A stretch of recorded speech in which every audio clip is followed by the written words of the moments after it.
You're not losing deals because your price is too high. You're losing them because the problem isn't painful enough, and if doing nothing feels safe, you already lost. I want to start by telling you something that might piss you off, but if it doesn't make you uncomfortable, you're not listening closely enough. You are not losing deals because you're bad at selling. You're losing deals because you don't understand what game you're actually playing. Most salespeople think selling is about persuasion, charm, features, relationships, or being likable. That's bullshit. That's what people believe when they've never learned how outcomes really get decided. Selling is not about convincing people to want what you have. And selling is about understanding what is already broken in their world and showing them the cost of leaving it broken. Let me tell you why this matters, because it doesn't just affect your quota. It affects your income, your confidence, your leverage, and ultimately your freedom. When you don't understand the game, you work harder for less money. You chase instead of choose. You discount instead of diagnose. You hope instead of control. And hope is not a strategy. Hope is what you rely on when you don't know why buyers actually say yes. I learned this lesson early, and I learned it the hard way. When I was a kid, I played football. I was fast. I could hit hard, and I thought that was enough. It wasn't, because athleticism without understanding gets you embarrassed fast. I did exactly what I was told to do. Tackle the guy with the ball, and I did it perfectly. But I did it at the wrong time. I let the receiver catch the ball in the end zone before I hit him. Game over. Loss. My fault. Not because I lacked effort. Not because I lacked skill. Because I didn't understand what actually mattered. Sales works the exact same way. You can make the calls. You can send the emails. You can give great demos. You can follow the playbook and still lose because you're solving the wrong problem. Here's the first truth you need to swallow if you want control over your income and your future. No problem. No sale. None. Zero. Ever. If there is no meaningful problem in the customer's world, there is nothing to sell. Not your product, not your service, not your A sub IA, nothing. And if you're trying to sell anyway, you're not selling. You're annoying someone who doesn't need you. Most salespeople don't lose deals at the end. They lose them at the beginning because they never identified a real problem worth solving. And here's where it gets dangerous. Buyers will lie to you, not maliciously, but unknowingly. They'll tell you what they think the problem is. They'll ask for what they think they need. And if you accept that at face value, you're already dead. Never sell to what the customer says they want. Sell to what's actually costing them money, time, energy, growth, or control. Let me make this painfully clear. People don't buy solutions. People buy relief from pain or access to gain, and the size of that pain or gain determines everything. Urgency, price, speed, commitment. That difference between where they are now and where they could be, that's the gap. That gap is value, not your product, not your features, not your logo. The gap. If the gap is small, price becomes a problem. If the gap is unclear, urgency disappears. If the gap is misunderstood, the deal stalls. And if the gap doesn't exist at all, the buyer does nothing, which is the most common outcome in sales. Doing nothing is the buyer's favorite option. So if you want to win more deals, stop asking yourself, how do I close better? Start asking, yes, do they even have a problem worth fixing? This mindset alone changes everything, including your financial trajectory. Because when you sell to real problems, you stop chasing volume and start commanding value. You stop racing to close cheap deals and start controlling expensive ones. You stop negotiating against competitors and start competing against the status quo. And the status quo is your real enemy. Most salespeople think they're competing against other vendors. They're not. They're competing against comfort, familiarity, fear of change, and indecision. People will tolerate pain far longer than you think, especially if the pain feels familiar. This is why your job is not to pitch change. Your job is to make staying the same more painful than changing. That's not manipulation, that's clarity. And clarity creates freedom. Financial freedom doesn't come from working more hours. It comes from increasing leverage. And leverage in sales comes from understanding impact. Impact answers the question every buyer is subconsciously asking. What happens if I don't fix this? If the answer is not much, you don't have a deal. If the answer is it will lose revenue, market share, time, morale, credibility, or opportunity, now you're in business.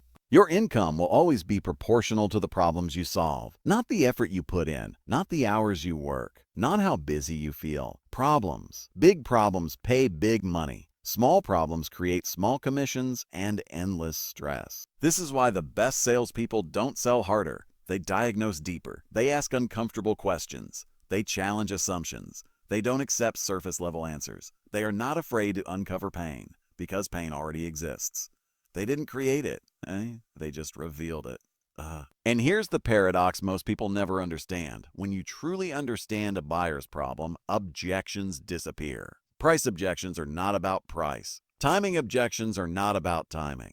Decision-maker objections are not about authority. They are all symptoms of one thing. The problem isn't big enough, or worse, it isn't clear enough. If you ever want predictable income, predictable pipelines, and real financial momentum, you must stop selling products and start selling outcomes. Outcomes are future states. Future states are change, and change is emotional, which means sales is emotional. That's why logic alone never closes deals. That's why features never win. That's why people say yes and then disappear. They don't disappear because they hate you. They disappear because emotionally, staying the same feels safer than changing. Your job is not to push. Your job is to illuminate. When buyers can clearly see their current state, clearly see the cost of it, and clearly see a better future state, they move themselves. That's power. That's control. That's how you stop begging for deals and start choosing which ones you even want.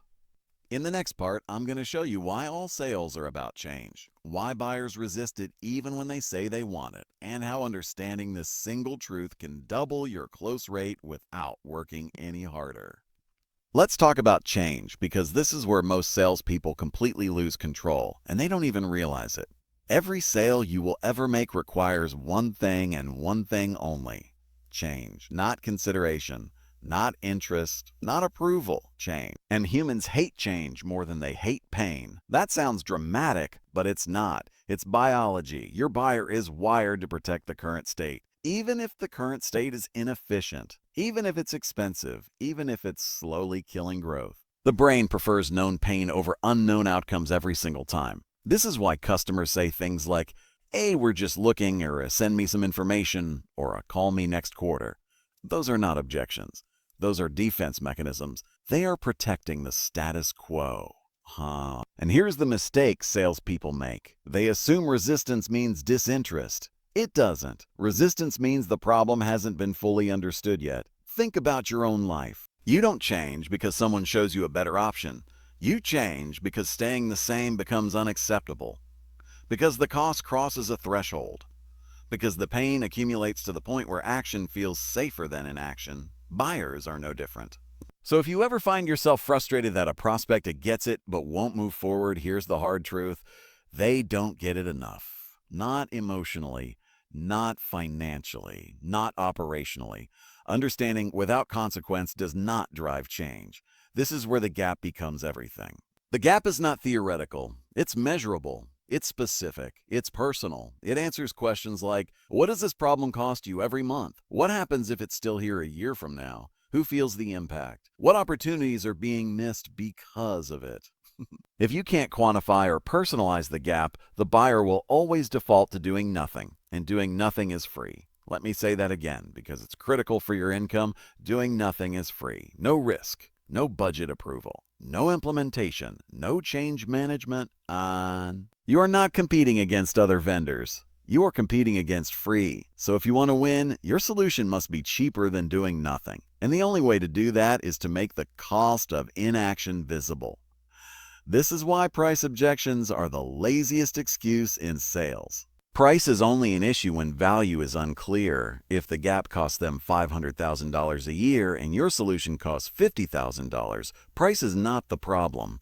Courage is. Clarity is. Understanding is. Your job is not to discount.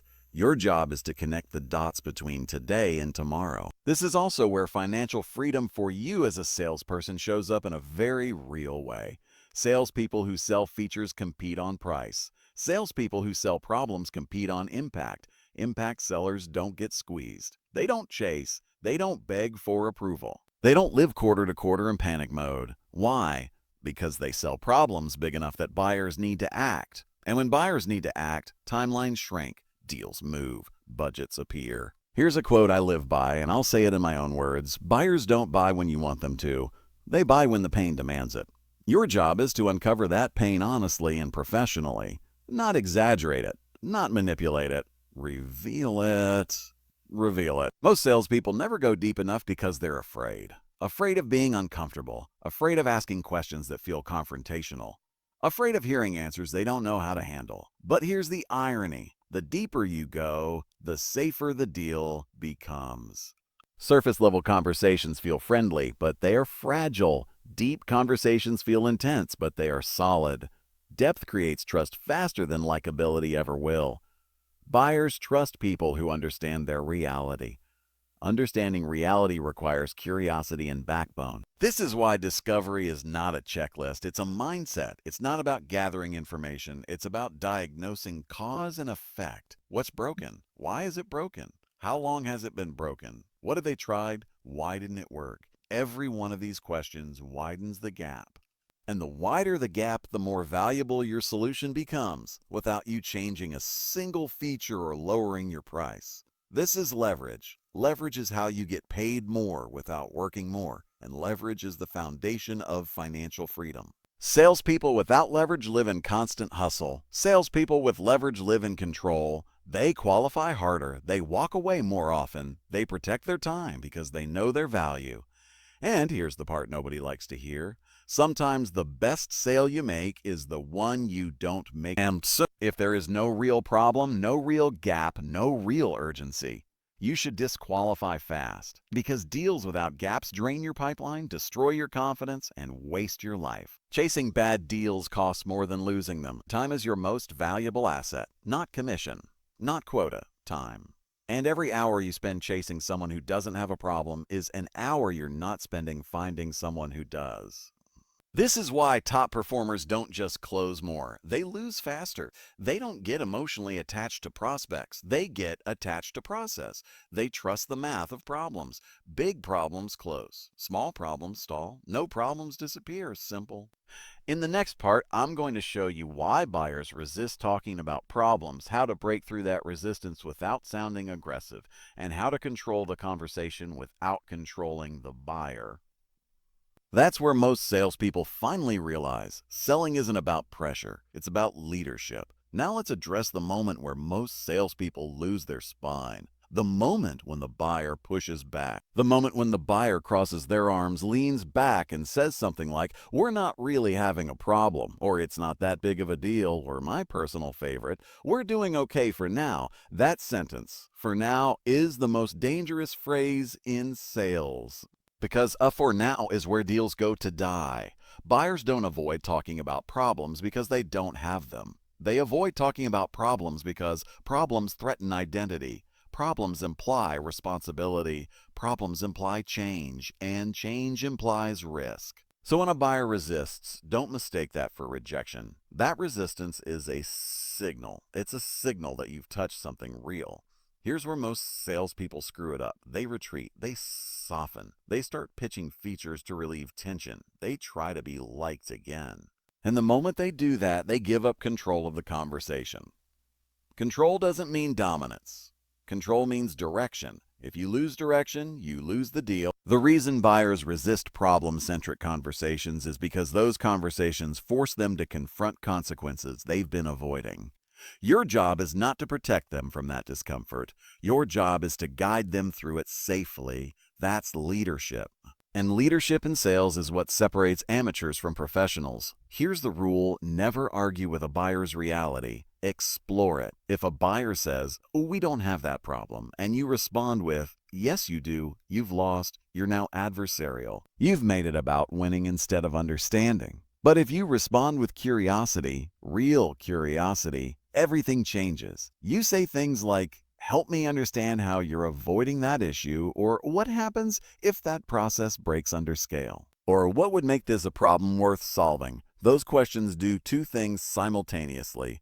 They respect the buyer's intelligence, and they expose blind spots. Blind spots are where gaps hide. And gaps are where value lives. Most buyers are not dishonest, they are incomplete. They see symptoms, not systems. They manage fires, not root causes. They normalize inefficiencies because they've lived with them for years. Normalizing pain doesn't mean pain is gone. It means it's been accepted. Your role is to unnormalize it. This is why objection handling is the wrong mental model. Objections are not barriers, they are information. Price objection, information about value clarity. Timing objection, information about urgency.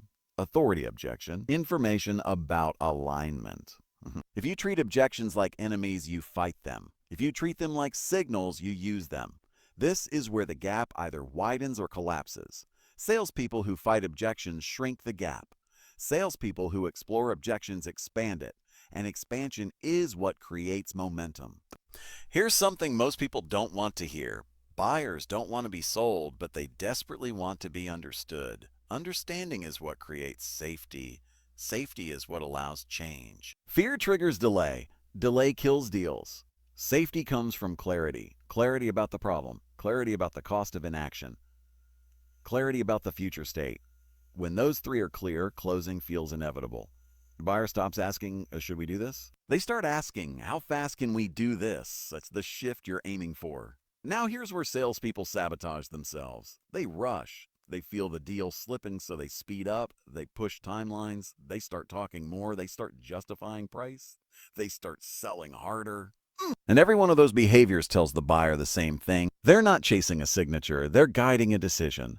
Guidance feels very different from pressure. Guidance sounds like, based on what you told me, if nothing changes, this costs you X by the end of the year. Does that still feel acceptable? Gee, that question doesn't close the deal, it forces a decision, and decisions are where money moves. Here's the brutal reality: buyers don't fear spending money, they fear making the wrong decision. Your job is not to convince them you're right. Your job is to reduce the risk of being wrong. You do that by anchoring every step of the conversation to their problem, not your solution. This is also where pricing power is earned or lost. If you ever find yourself explaining why your price is fair, you've already lost leverage. You're negotiating against yourself. Price resistance happens when buyers don't understand impact. When they do understand impact, price becomes a tool, not an obstacle. Let me put it in plain language. If the problem costs them $1 million, your $100 solution is cheap. If the problem costs them $10, your $100 solution is insane. The product didn't change. The price didn't change. Only the gap did. This is why discounting is poison to long-term financial freedom in sales. It trains buyers to wait you out. It trains you to devalue your own work. And it keeps you trapped in volume instead of leverage. Volume is exhausting. Leverage is liberating. Salespeople who rely on volume must constantly hunt. Salespeople who rely on leverage are hunted. Leverage gives you choice. Choice over which deals you take. Choice over which clients you work with. Choice over how hard you grind. That's freedom. And freedom doesn't come from closing more deals. It comes from closing the right ones. Here's another uncomfortable truth. Not every buyer deserves to buy from you. If they don't have a real problem, they will become a problem. They'll become a problem. They'll churn. They'll complain. They'll demand concessions. They'll drain your time and energy. Bad deals cost more than no deals. This is why the best salespeople disqualify ruthlessly. They don't apologize for it. They respect themselves too much. Respect is felt. Buyers feel it when you're willing to walk away. It signals confidence. It signals standards. It signals that you're not desperate. Desperation kills deals faster than any objection ever could. When closing is done right, it feels boring. There's no drama, no last-minute heroics, no emotional roller coaster. It feels like paperwork catching up to reality. That's the goal. If your closes feel intense, unpredictable, or stressful, you're relying on luck, not process. And luck is not a financial strategy. Sales professionals build repeatable systems. They know that if they open the right gaps in the right way, with the right people, deals close themselves. This predictability changes your life. It stabilizes income. It reduces anxiety. It gives you back time. Time to think. Time to improve. Time to live. That's what financial freedom actually looks like in sales. Not flashy commissions, but control.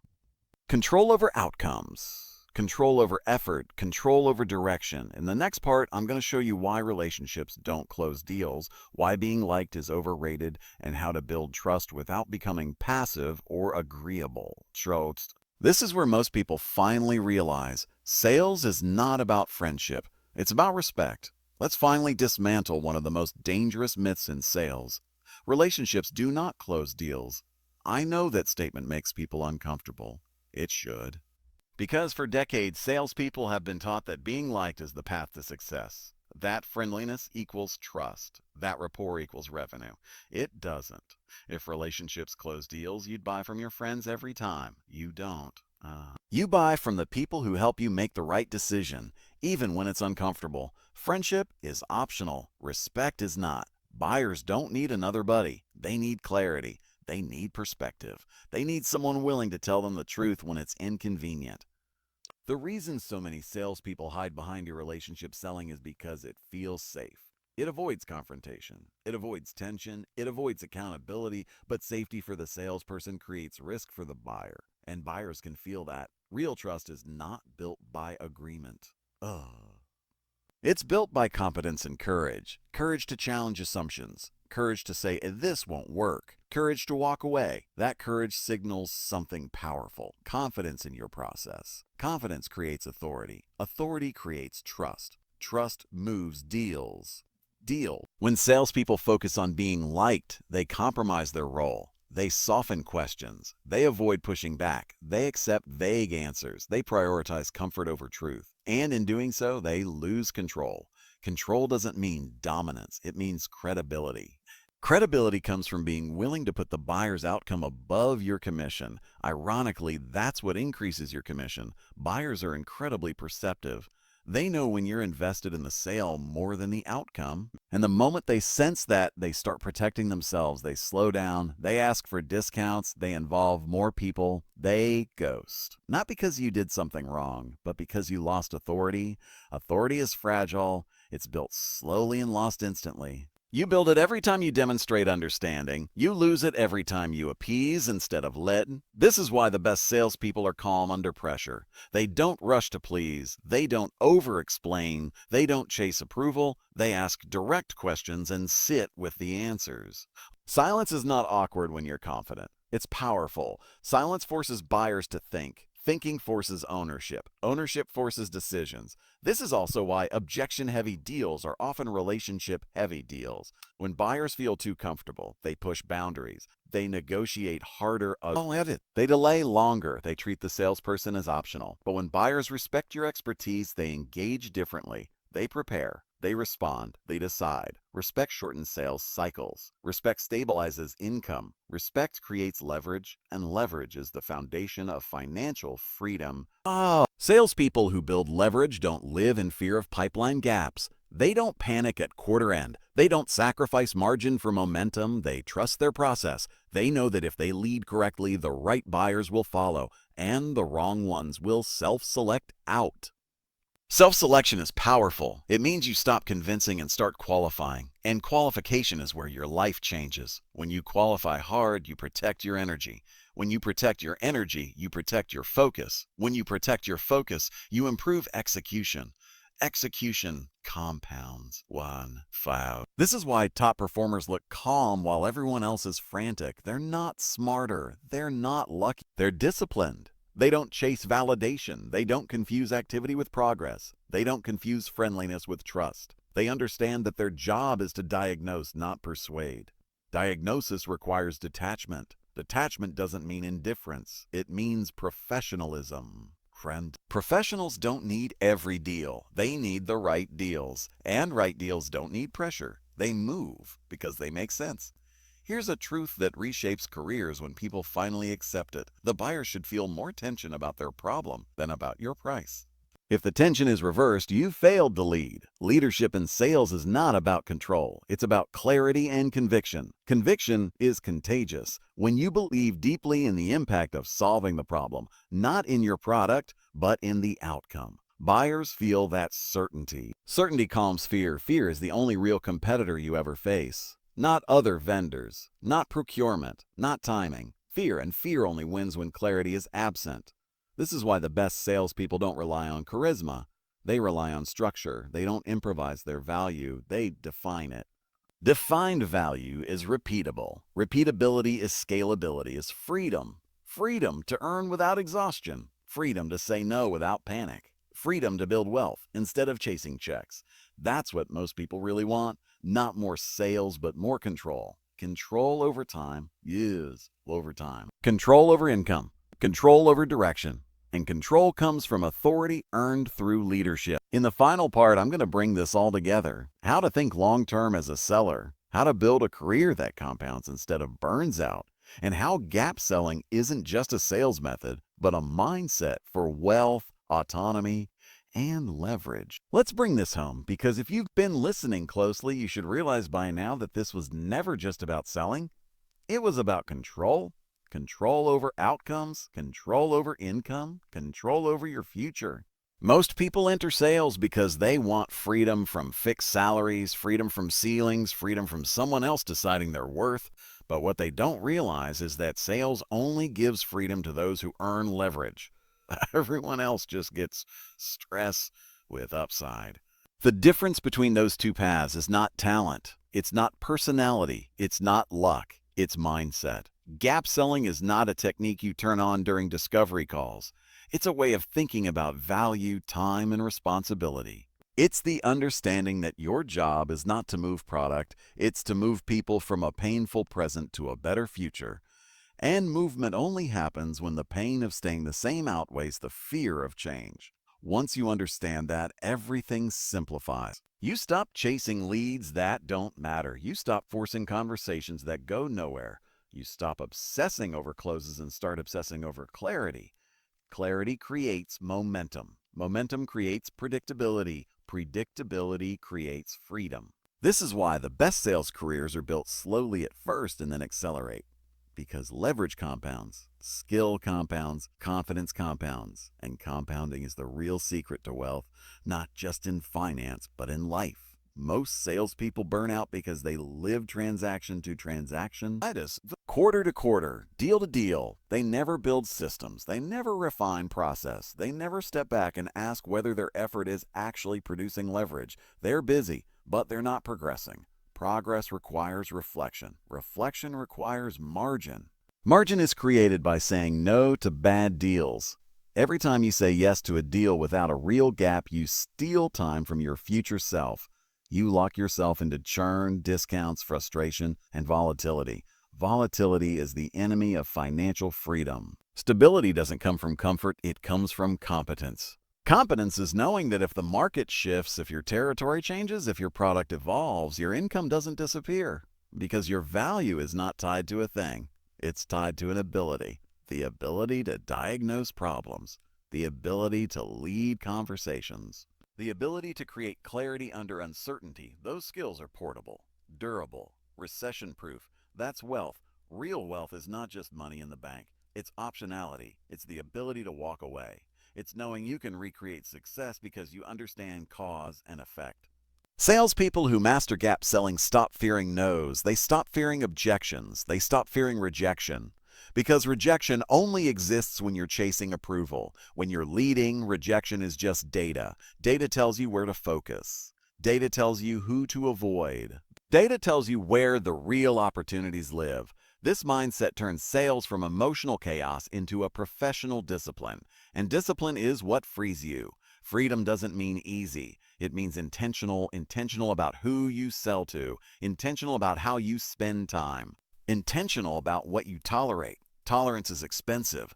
Every tolerated inefficiency compounds against you, in your pipeline, in your calendar, in your income. High performers have low tolerance for ambiguity. They clarify early. They disqualify fast. They lead decisively. They don't need to win every deal. They need to win the right ones. And winning the right ones consistently is how you build a career that doesn't exhaust you. That's the part nobody talks about. Sales should not feel like survival. It should feel like execution. When you execute well, confidence replaces anxiety. Calm replaces desperation. A strategy replaces hope. Hope is not a plan. Understanding is. Here's the final principle I want to leave you with because it applies far beyond sales. You don't get paid for effort. You get paid for impact. Impact is measured by the distance you help someone travel, from problem to solution, from pain to progress. The bigger the distance, the greater the value. And value, clearly understood, always gets funded. If you build your career around that truth, you stop asking for permission to succeed.